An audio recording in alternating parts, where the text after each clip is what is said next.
വേണ്ട, അവനെ വണ്ടി കയറ്റിക്കോളാം ഞാൻ. വിജിത വിളിക്കണ്ട.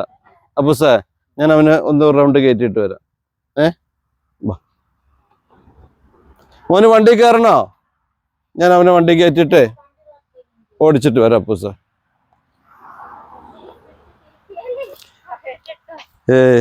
ഞാൻ വിജിത, ഞാനൊരു വണ്ടിക്ക് കൈ കാണിച്ചിട്ട് നിർത്താതെ പോയി. ആ സങ്കടത്തിലാണ് ഞാൻ പൈസ കൂട്ടി വെച്ച് കൂലിപ്പണി എടുത്തിട്ടാ ബൈക്ക് വാങ്ങിയത് ആദ്യത്തത്. അത് പിന്നെ ഞാൻ ആരെ കണ്ടാലും എന്ത് ചെയ്യും, ഞാൻ വണ്ടി കയറ്റി കൊണ്ടുപോകും. ഇങ്ങനെ നാണിക്കൊന്നും വേണ്ട കേട്ടോ. ഫോൺ വിളിച്ചിട്ട് മിടുക്കിയായിട്ട് വർത്താനം പറഞ്ഞല്ലേ. ഞങ്ങൾ വരുമ്പോൾ ഒരു പാട്ട് പാടി തരണം കേട്ടോ. 10ാം ക്ലാസ്സുകാരിയാ, എന്തിനാ പേടിക്കണേ? എന്താ പേര് പറഞ്ഞേ? അതുൽ. ചേച്ചിന്റെ മോനാ? വണ്ടി കയറ്റി തരാം കേട്ടോ ഞാൻ. ബാ.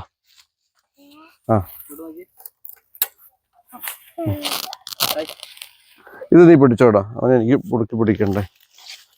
അവനൊരു മൈക്ക് വെച്ച് കൊടുത്തേരെ.